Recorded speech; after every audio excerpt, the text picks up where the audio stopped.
살다 보면 기억하고 싶지 않은 순간들이 있죠. 오늘 34장의 야곱의 생에 꼭 그런 사건들이 있었습니다. 야곱의 인생에 뼈아픈 경험을 한 곳이 바로 34장입니다. 내용을 들여다보면 읽기도 좀 민망하고 또 부담스러운 내용들이 꽉 차 있습니다. 야곱의 인생에 치명적인 오점을 남긴 사건이죠.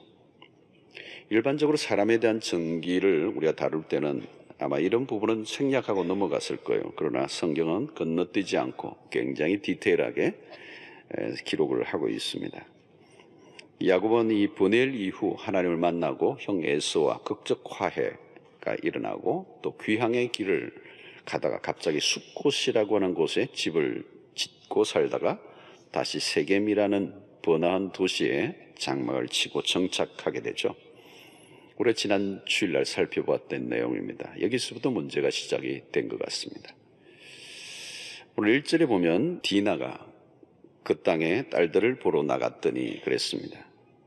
디나가 그 땅에 딸들을 보러 나갔다. 굉장히 흥미로운 대목이죠.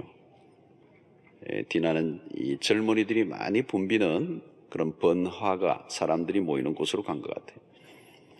도시는 언제나 매력적이죠. 볼거리들이 많고 또 사람을 끌어모으는 곳이죠.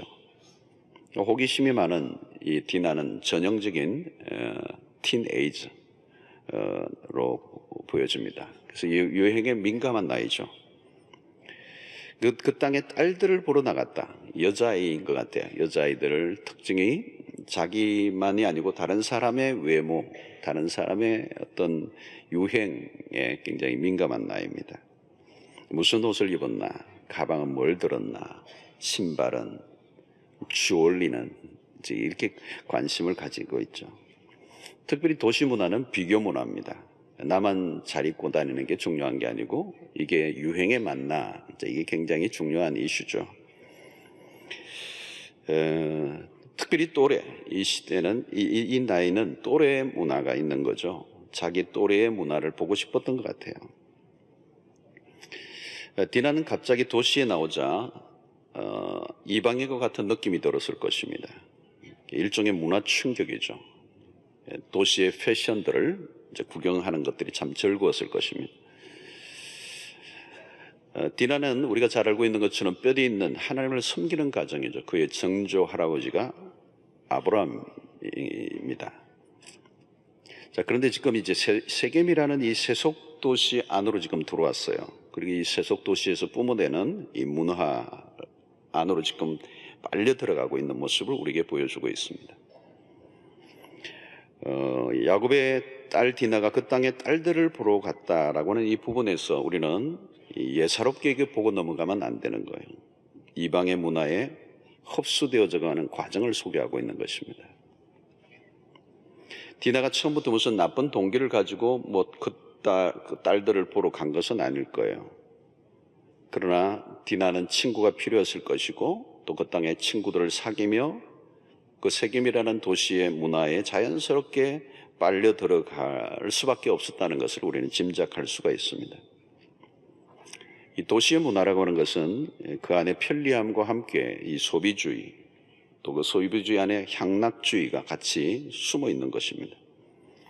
저항 의식이 없으면 도시의 그 문화 안에서 주는 그 여러 가지 것들을 향유하게 되고 또 그러다 보면 소위 말하면 세속화, 속화되는 하나님의 백성으로서의 정체성을 지켜가기가 쉽지가 않습니다. 지난 주간에도 말씀을 드렸지만 이 도시의 문화는 하나님을 중심한 문화이기보다는 인간의 힘이 강조되는 인간 중심의 문화예요. 인조이하는 문화예요. 사람의 자기중심적 성을 쌓고 자기가 스스로 자기를 보호하고 자신의 삶을 스스로의 힘으로 만들어 가고자 하는 인간의 힘이 강조되고 자랑되는 곳이 도시. 그 안에는 인간의 탐욕과 욕망이 꿈틀거리게 되고 또 그 안에 구조악이 생기게 되고 잡다한 그런 하나님을 거역하고 반역하는 문화들이 숨을 쉬는 것이 도시입니다. 디나는 아직 자신이 분별하고 판단할 나이가 아니에요. 나이로 계산하면 14살이나 15살 정도의 이 나이입니다. 그런 면에서 이 세겜에서의 생활은 영적인 면에서 매우 위험한 곳입니다. 세겜의 선택은 전적으로 야곱에 의해서 일어난 일인데요. 그러나 이 도시 안에서 주는 그 강력한 반하나님적 그 문화 안에 들어가는 것이 얼마나 위험한 것인가를 야곱은 아직 몰랐던 것 같아요. 사실 오늘도 우리는 도시 문화, 이 안에는 소비, 사회, 또 향락이 조장되는 이 문화가 있습니다. 우리는 끊임없이 돈을 벌어야 되고 또 번 돈을 또 열심히 쓰는 문화가 도시이죠. 그래서 아무리 벌어도 또 쓸 곳은 계속 만들어지는 그런 문화, 그 안에는 향락도 들어가 있는 것이죠.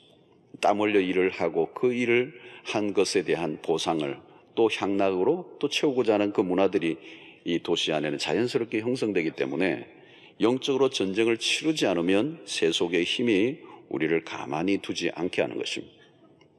그래서 우리는 그 안에서 정말 저항의식을 가지고 믿음의 분투를 해 나가야 되는 겁니다. 자, 그런데 디나가 홀로 다니는 가운데 그 딸들을 보러 이렇게 돌아다니다가 마침내 사건이 하나 벌어지게 되죠. 오늘 2절에 히위 족속 중 하몰의 아들 그 땅의 추장 세겜이 그를 끌어들여 강간하여 욕되게 하고 그랬습니다. 자, 디나가 돌아다니다 보니까 그 땅에 킹카이가 걸린 것 같아요. 겁탈을 한 것입니다. 여기서 우리는 세겜이라는 도시의 단면을 또 확인하게 되죠. 폭력적이고 음란성을 가지고 있는 도시임을 충분히 입증하고 있습니다. 여러분, 도시 안에는 이 폭력성과 음란성을 함께 가지고 있습니다. 이 도시의 문화 속에 어린 소녀가 홀로 돌아다니는 일이 얼마나 위험한지. 요즘 우리나라도 예외가 아니죠, 여러분. 요즘 늘 신문에 나는 것들이 계속 그런 거 아니죠. 성추행 뭐 이런 것들 끊임없이 일어나는. 갈수록 더 위험해지는 것 같아요. 안전지대가 요즘 없어요. 자, 이 사건 이후에 8절 위에 보면 세겜의 아버지 하몰이 찾아옵니다. 디나를 세겜의 집에 감금해 놓고 있는 상태 속에 자기 아들과 결혼해달라고 그 아들의 부탁에 의해서 아버지가 온 거죠. 날강도들입니다. 얼마나 부도덕합니까? 마음에 끌린다고 먼저 여자를 겁탈해 놓고 결혼하자고 요구하는 것은 타락한 문화의 전형입니다.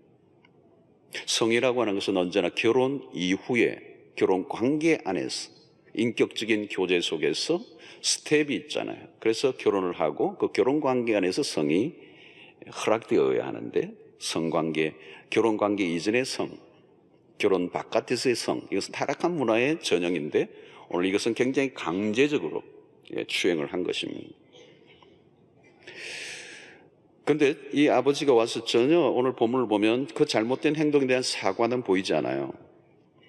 8절과 10절을 보면 하몰의 제안들을 보면 전적으로 돈 얘기를 하고 있는 물질에 대한 얘기예요. 결혼을 위한 상당한 조건을 내겁니다. 돈으로 해결하려고 하는 거죠. 모든 게 돈이에요. 돈만 있으면 된다는 접근 방식은 현대사회와 매우 닮아 있습니다. 협상의 과정을 보면 야비하고 지저분해요. 거기는 속임수가 들어있습니다. 도덕성이 전혀 보이지 않습니다. 이 악한 세상의 단면을 보여줍니다. 이 어린 여자 14살, 15살 정도 되는 이 여자아이를 강제 추행하고 집으로 납치까지 하고도 그것을 모자라 이제 돈으로 해결하려고 하는 이 멘탈, 이 경악스러운 것이죠.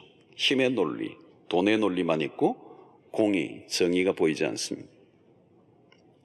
오늘 리차드 포스트가 얘기했던 돈, 권력, 섹스, money, power, sex, 굉장히 명저예요. 명저. 굉장히 좋은 책이에요.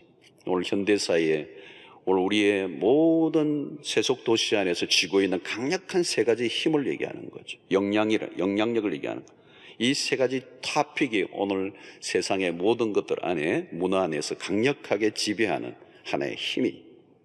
오늘 여기 세겜 도시가 이게 딱 그대로예요. 돈, 권력, 그리고 섹스. 하나님의 백성인 야곱이 어쩌다가 지금 이 모양까지 오게 되었는지 기가 막혀요. 야곱은 세겜이라는 도시가 얼마나 악한 곳인가를 몰랐습니다.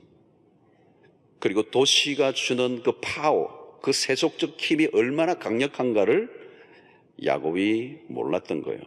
그러니까 화려한 것만 보았습니다. 좋은 것만 보였던 거죠.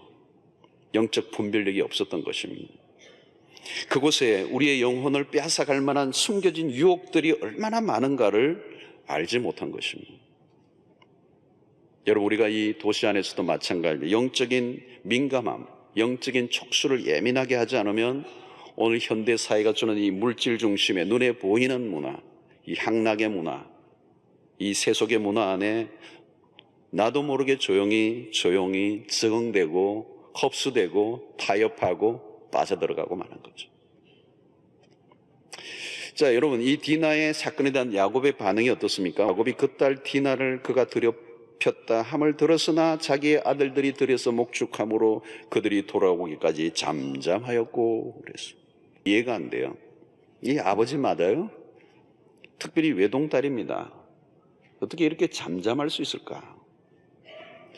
약간 짐작하게 하는 것이 있다면 디나는 누구의 딸인가 하면 레아에게서 난 딸이에요. 레아. 제가 가끔 뿔테라고 했는데 혹시 뿔테를 끼고 계신 분이 계실까 봐 이제 그 얘기도 하면 안 되지만. 자, 야곱은 4명의 아내가 있습니다. 그죠? 레아와 라헬, 그리고 또 몸종 2사람. 4명의 아내를 통하여 현재 11명의 자녀를 두고 있어요. 그게 얼마나 복잡한 가정입니까? 집안에 한 분만 여자분이 계셔도 쉽지 않은데 4분이 계세요. 4분이. 그리고 이 레아는 상처 속에 자랐잖아요. 야곱이 라헬을 끔찍이 사랑하고 라헬은 상처 속에 자랐어요. 그 상처 속에 자란 레아의 딸이에요. 디나가. 홀로 외출을 나갔던 디나의 주변에는 함께 하고 있는 모습이 보이지 않죠. 아무도. 그런 외로운 딸이고 사랑받지 못하고 자랐던 딸이에요. 야곱의 행적을 들어보면 레아의 자식과 라헬의 자식에 대한 편애가 아주 심했어요. 문제가 있는 사람이 야곱. 다른 형제들은 자기들을 사랑하지 않는 것까지는 참겠는데 라헬에게서 낳은 요셉과 르우벤을 눈에 띄게 사랑하는 것. 그게 더 큰 상처죠. 그래서 요셉은 나중에 채색 옷을 입히고 애지중지하다가 나중에는 그 편애를 참다 못해 이 요셉의 배달한 형들이 아버지를 아주 골탕 먹이려고 하는 것. 사실은 요셉에 대한 증오심과 함께 팔아넘겨 버렸어요. 역기능적 가정입니다. 야곱과 안에서 드러난 역기능적 모습을 어느 정도 우리가 이해한다면 지금 야곱이 이 딸에게 또 그의 아들들의 반응, 이런 것들을 우리가 많이 이제 좀 추정을 할 수가 있습니다. 야곱이 아버지로서 무심함이 드러납니다. 야곱은 아버지로서의 마땅한 모습을 보이지 않아요. 아버지란 존재의 그 역할의 부재입니다. 아버지의 부재. 이것은 아버지가 존재하지만 존재하지 않는 것과 마찬가지. 야곱은 가장으로서의 책임 있는 행동을 하고 있지 않습니다. 별다른 조치를 취하지 않아요. 아들이 돌아올 때까지 잠잠했다. 이상한 아버지. 평소에도 딸에 대한 애정을 보이지 않았던 것으로 보입니다. 그 아버지의 무관심 속에 자라온 딸이었기 때문에 사실 바깥으로 돌다가 이런 변을 당한 것이지도 모릅니다. 야곱은 디나에게 일어난 사건에만 침묵한 게 아니에요. 나중에 분노한 시몬과 레이가 세겜성의 모든 남자들을 살육하는 일을 벌였을 때도 확실한 책망을 하지 않습니다. 오히려 자신의 안전만 생각하는 옹졸한 모습을 보이는 거죠. 34장 끝에 가면 아들들이 뚜껑이 열립니다. 이 사건에 대한 소극적이고 무관심한 태도를 보이는 아버지 야곱에게 대들고 있어요. 그들이 이르되 그가 우리 누이를 창녀같이 대우함이 옳으니까. 화가 나는 얘기예요 지금.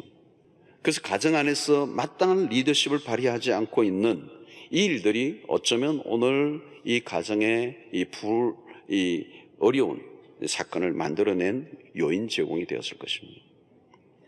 그런 딸이 당한 일에만 무관심한 게 아니에요. 그의 태도는 딸에 대한 것만이 아니라 영적으로도 문제가 있습니다.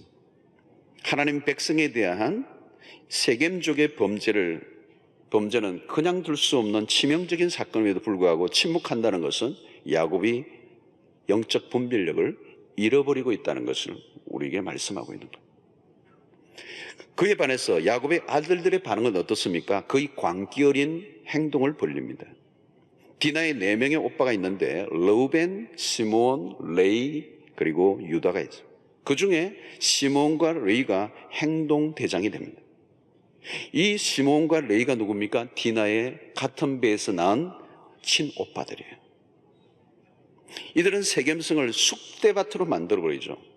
세겜의 남자들을 살육하고 모든 재물을 빼앗고 그들의 자녀와 아내들을 사로잡아 약탈극을 벌입니다.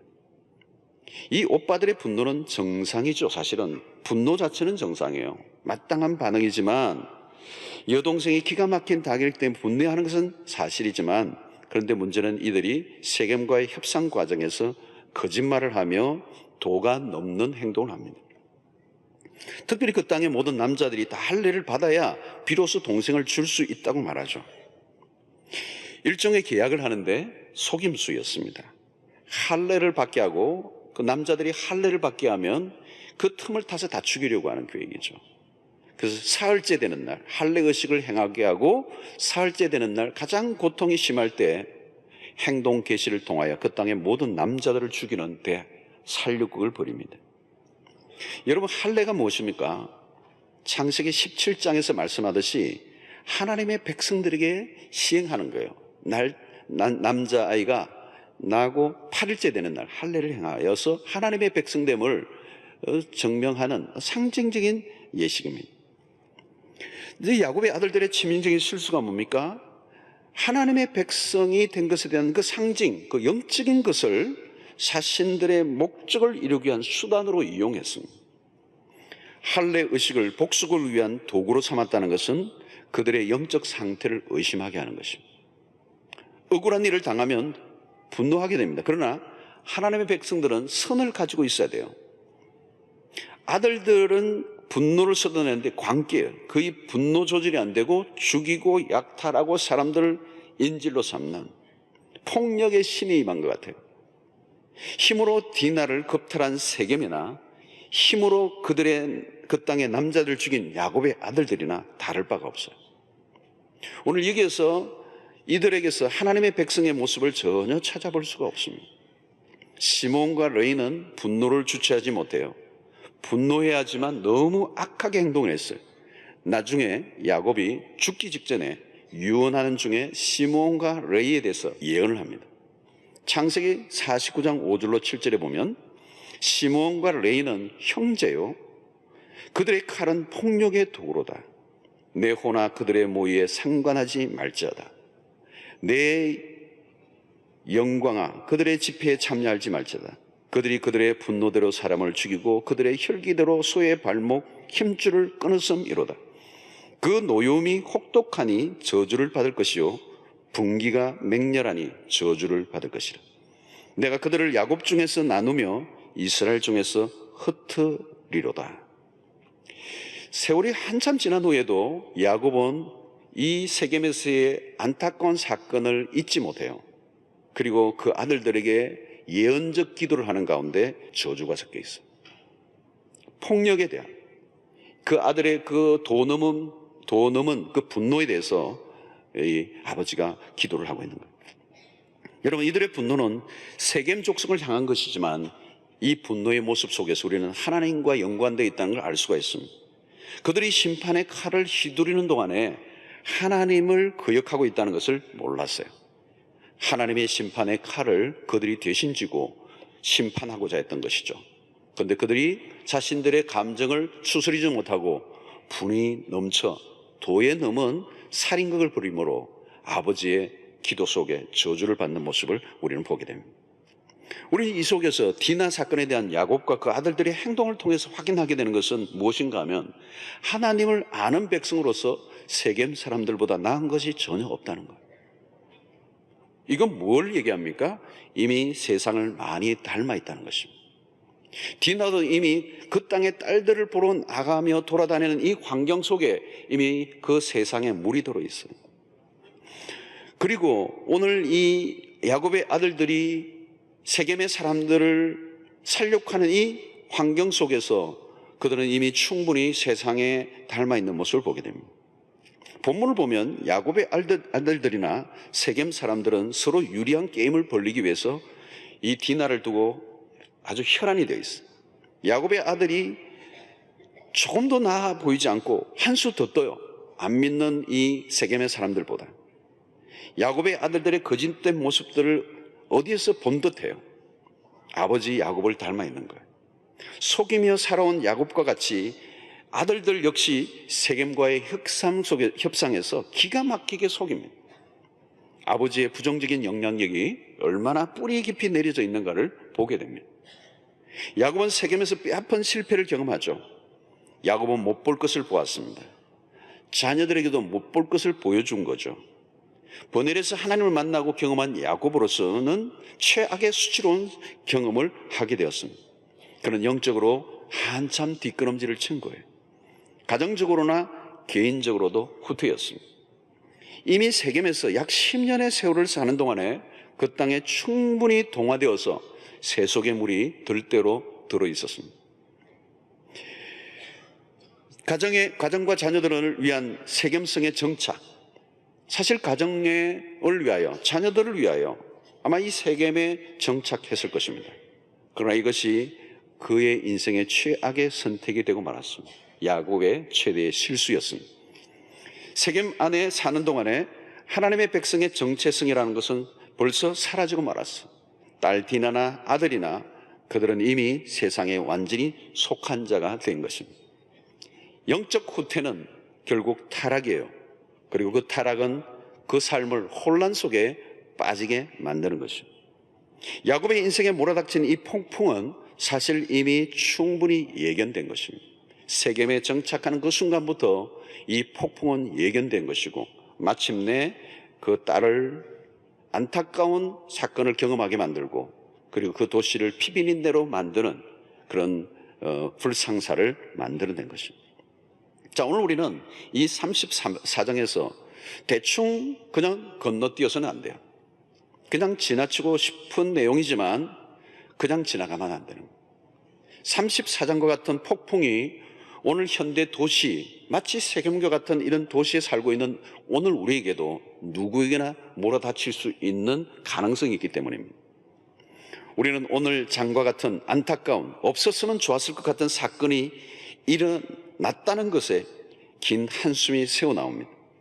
우리의 삶의 여정에서도 안타깝게도 이런 일들이 얼마든지 벌어질 수가 있습니다. 34장은 전체적으로 어두운 톤으로 짙게 내리누르고 있어요. 슬픈 가족사예요. 갑자기 불어닥친 지옥 같은 일이 왜 일어났을까? 우리는 여기에서 매우 중요한 레슨을 받아야 됩니다. 근본적인 원인은 지난 주일 살펴봤던 것처럼 33장 후반부에서 전조를 찾아볼 수 있습니다. 지난 주일 우리는 살펴본 바에 있어요. 야곱이 머물지 말아야 할 곳에 머물고자 한 것이 불상자였어요. 세겜은 정착해야 하는 곳이 아니라 경유지라는 거예요. 경유해야 할 곳을 정착지로 바꾼 것이 화근이었습니다.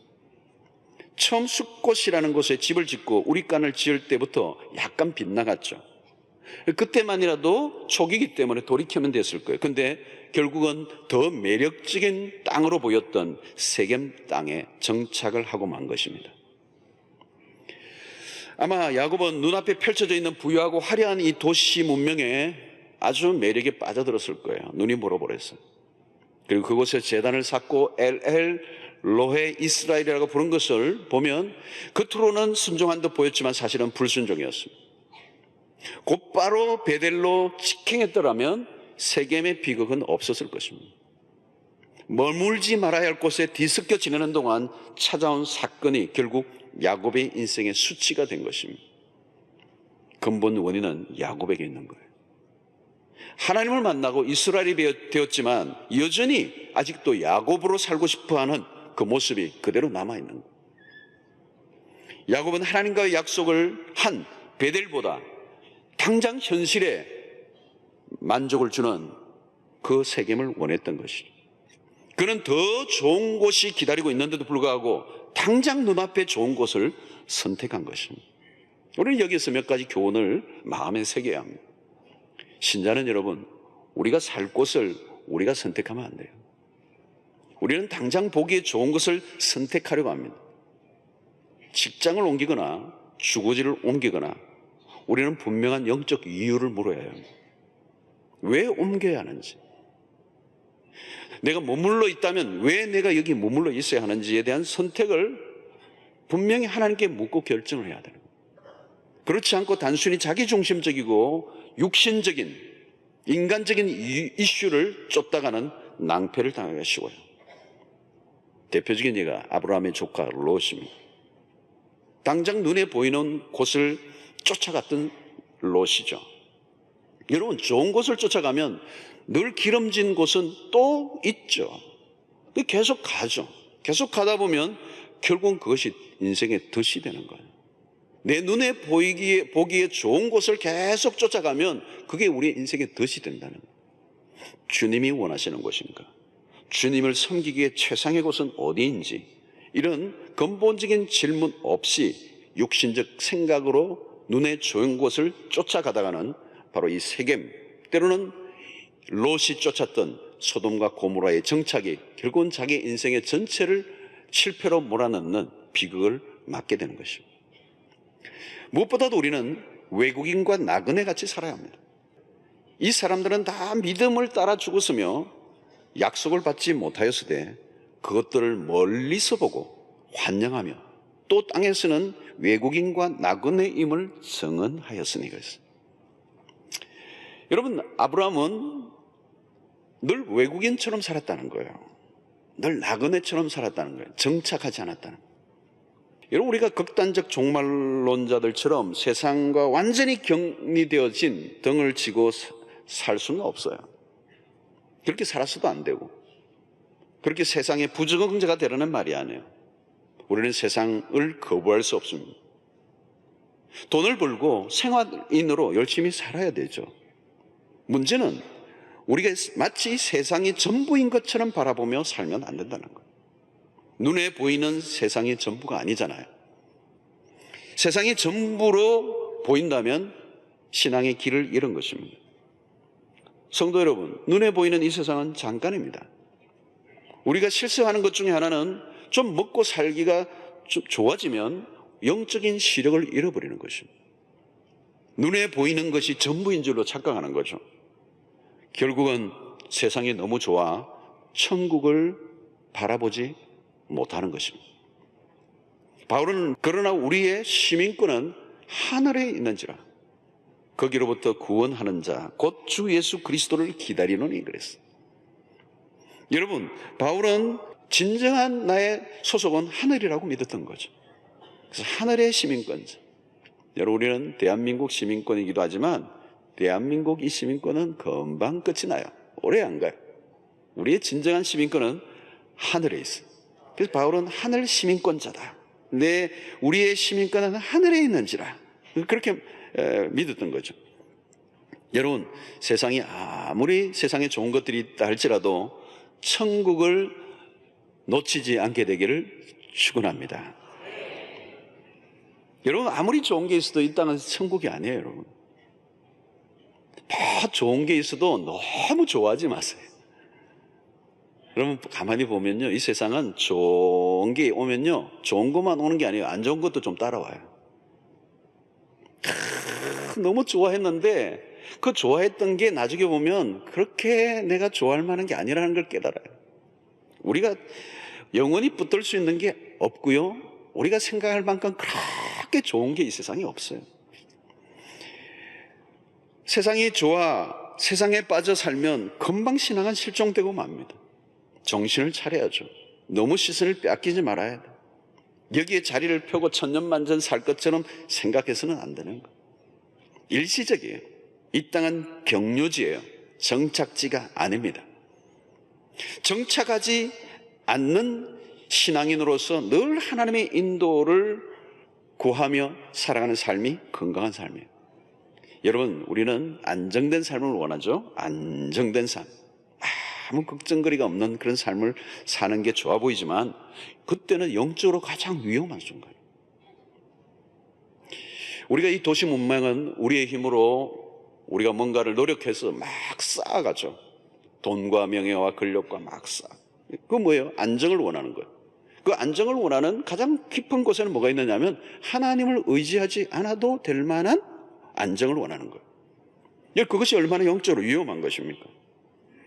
여러분, 우리 하나님이 우리의 일상 속에 늘 필요하고 하나님의 인도가 아니면 살 수 없는 그런 환경, 인간적으로는 굉장히 불안정해 보일지 모르지만 영적으로는 가장 좋은 환경. 사실 이스라엘 백성들이 광야를 지나는 동안에 불안정했지만 그때가 너무 좋았던 때예요. 신발이 헤어지지도 않고 만나와 메추라을 먹여주시고 반석에 물이 나게 하시고 그 광야를 지나는 동안에 하나님의 인도 속에서 어떤 광야 속에서 살아나게 만드시는 그 은혜를 베푸신 이유는 가나안이라고 하는 그 땅에 정착해 들어가서 하나님을 잊어버리지 않고 여전히 그 정착에서 농사를 짓고 농경 문화가 온다 할지라도 모든 것은 하나님의 손에 의해서 먹고 산다는 사실을 깨우쳐 주기 위해서 광야를 지나는 동안에 그 백성들에게 계속 레슨을 하게 한 것이죠. 늘 인도를 하면서 하나님의 인도를 불기둥과 구름기둥으로 인도를 받게 하시는 것입니다. 여러분, 오늘 우리가 하나님의 인도를 받지 않고 우리의 안정을 추구하며 하나님의 통제를 벗어난 삶을 살고자 할 때 사건이 터지는 거예요. 오늘 야곱이 경험한 것입니다. 세겜안으로 외삼촌 라반의 집에서 모아왔던, 그리고 하나님의 축복 속에 그 주어졌던 그 그 많은 가축과 그 부유함을 가지고 이제 도시의 문화 안에 들어가서 정착해서 안정된 삶을 살고자 했던 그 야곱에게 그것이 덫이 되었다는 것을 그가 몰랐던 거죠. 여러분, 정착한 삶은 하나님이 필요 없는 곳이에요. 그곳에서는 자신의 쌓은 것만 관심을 기울이게 되죠. 그것이 영적인 탈선입니다. 우리는 늘 옮겨다니며 살아가는 사람이죠. 영적인 의미에서. 영적인 의미의 정착이 아니에요. 정착하는 순간 세상의 거대한 문화, 눈에 보이는 것들을 쫓는 문화, 풍요의 문화에 속화되는 것이죠. 그러므로 여러분, 우리의 마음은 언제나 하늘에 소망을 두어야 될 줄로 믿습니다. 믿음이 필요한 이유가 뭘까요? 화려하고 매력적이지만 그것이 전부가 아니고 그 너머에 있는 세계를 보아야 되는 거죠. 비욘드, 그 너머에 있는 세계를 보게 만드는 게 바로 믿음인 것입니다. 오늘 33장 안에서 우리는 이 야곱이 경험한 그 실패 속에서 참담함을 그가 맞게 되었는데, 우리는 그 속에서도 우리는 하나님의 은혜를 발견할 수가 있습니다. 하나님은 야곱의 삶을 흔들어 놓으셨어요. 갑자기 일어난 이 폭풍이 막 몰아닥쳤어요. 그 속에서 여러분 34장을 가만히 보면 하나님이 전혀 개입되지 않은 야곱이 폭풍 가운데 휘몰아쳐 있는 그 모습을 보게 됩니다. 그 속에서 하나님은 개입하지 않으셨어요. 어려운 일을 당할 때 때로는 하나님이 우리를 직접 도우시기도 하지만 우리를 도우시는 것도 은혜지만 도우시지 않는 것도 은혜예요. 여러분, 하나님의 은혜는 다양하게 우리에게 다가옵니다. 왜 도우시지 않는 것도 은혜입니까? 야곱에게 세겜에서 폭풍이 몰아닥치지 않았다면 그는 세겜에서 계속 안주하며 살았을 것입니다. 그것은 무엇을 말해줍니까? 하나님의 언약의 땅을 포기한다는 의미예요. 하나님의 축복은 베델에서 주어지는 것입니다. 그것은 야곱만이 아니라 그의 자자손손에 대한 하나님의 약속이 베델이 있어요. 반드시 베델로 가야 돼요. 그것이 하나님이 야곱에게 주신 약속일 뿐만 아니라 야곱이 하나님에게 하신 약속이 바로 베델이었습니다. 하나님은 당신의 백성들에게 더 나은 삶을 위해 종종 현재의 삶을 흔들어 놓으실 때가 있습니다. 폭풍 속에서도 지금 하나님은 잠잠히 계시죠. 이유는 야곱이 스스로 돌이키기를 원하시기 때문입니다. 여러분, 인생을 사는 동안에 예기치 않는 폭풍이 몰아닥칠 때 우리는 우리의 삶을 점검해 보아야 합니다. 왜 이런 일이 일어났을까? 원인은 무엇일까? 여러분, 우연히 폭풍이 일어나는 일이 없습니다. 예기치 않은 일들이 일어났을 때 우리는 하나님의 음성을 들어야 합니다. 특히 고난 속에서는 하나님의 음성이 뚜렷하게 들리게 되어 있습니다. 폭풍이 일 때 우리는 폭풍만 바라보기 쉬운데 그때가 바로 우리로 하여금 나침반을 보게 하시는 순간입니다. 잃어버린 방향을 다시 되찾게 하시는 거죠. 어디에서 길을 잃어버렸는지를 보여주시는 것입니다. 중요한 것은 우리의 삶 속에서 우리가 다루기 힘든 일이 일어났을 때 하나님이 침묵하셨어요. 34장에서 침묵하셨어요. 그러나 하나님이 침묵하신다고 떠나신 게 아니에요. 침묵하셨음에도 불구하고 여전히 은혜의 손길은 야곱과 함께 하고 있었습니다. 그래서 우리의 삶 속에 여러분 무슨 일을 당하거나 그 속에서 하나님의 절대적인 은혜의 손길은 있는 것이죠. 마침내 하나님은 야곱에게 다가오십니다. 하나님이 야곱에게 이르시되 일어나 베델로 올라가서 거기 거주하며 내가 내 형 에스의 낯을 피하여 도망하던 때에 내게 나타났던 하나님께 거기서 제단을 쌓아라 하신지라. 하나님은 야곱을 내버려 두지 않으세요. 지금껏 야곱을 인도하셨습니다. 야곱은 세겜을 고집하는 순간 그의 인생에 폭풍이 몰아닥쳤어요. 값비싼 대가를 지불하고야 그는 마침내 깨닫게 되는 것입니다. 그래서 그 폭풍의 한가운데서 마침내 하나님이 찾아오셔서 그에게 말씀하시는 거죠. 야곱에게 일어나 베델로 올라가라. 여러분, 하나님은 우리의 고집을 꺾고야 마십니다. 우리의 고집이 강할수록 지불해야 하는 대가는 더 커지죠. 그리고 우리가 고집을 피운다고 하나님이 당신의 고집을 꺾으시지 않아요. 하나님은 우리보다 고집이 훨씬 더 세신 분이세요. 우리는 7, 80년 고집을 피우지만 하나님은 영원히 피우시는 분이세요. 우리를 포기하지 않으세요. 우리를 돌이키게 하고야 마시는 하나님이세요. 그것이 은혜예요. 그것이 은혜. 때로는 그 은혜가 우리에게 가혹하게 느껴질 수가 있습니다. 아무 말씀도 안 하시고 이 폭풍의 한가운데에 맞닥뜨리게 하시는 하나님. 그럼에도 은혜로우신 하나님, 다시 우리로 하여금 길을 찾도록 다가오시는 하나님이세요. 그래서 하나님이 이 야곱에게 일어나 베델로 가라, 다시 나침반을 정확하게 보여주시면서 그가 가야 할 방향을 다시 알려주시는 것입니다. 여러분, 문제는 시련을 겪기 전에는 이 음성이 잘 안 들리는 거예요. 하나님은 계속 그의 삶을 인도하시길 원하셨는데 이 야곱이 고집을 피우고 자신의 길을 걸어가고 자신의 눈에 좋은 곳을 향하여 걸어갔기 때문에 폭풍이 몰아친 것입니다. 폭풍은 그냥 몰아닥치는 게 아니죠. 요나서에서 있는 것처럼 이 폭풍이 어디에서 일어났는지 그 연고가 있다는 것입니다. 사랑하는 성도 여러분, 오늘 우리는 이 야곱의 이 행로에서 일어난 이 34장의 안타까운 사건을 통해서 오늘 우리의 자신의 모습을 한번 곰곰이 살펴볼 필요가 있습니다. 혹시 여러분들은 지금 머무는 곳이 어디입니까? 혹시 내가 고집을 피우며 내가 버티고 있지는 않습니까? 내가 원하는 것이 아니라 하나님이 원하시는 곳이어야 합니다. 하나님의 음성을 우리는 계속 들어야 합니다. 오늘 우리는 이 세속의 도시의 한가운데서 살고 있습니다. 자칫하면 길을 잃고 맙니다.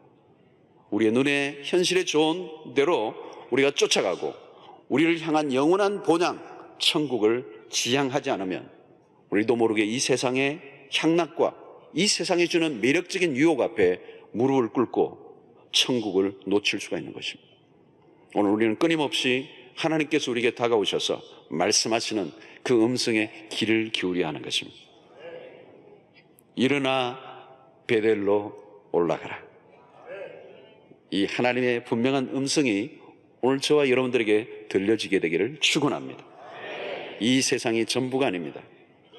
우리는 자칫하면 이 세상이 전부인 것처럼 우리의 눈을 빼앗겨버리면 어느 순간 디나처럼, 그리고 그 아들들처럼, 아니 야곱처럼 세속화되어 버리는 것이죠.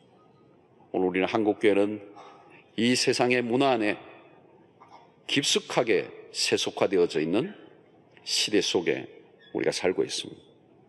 세상의 문화가 너무도 강력하게 범람하여 우리 교회 안에, 우리의 의식 속에, 우리의 문화 속에 침범해 왔습니다.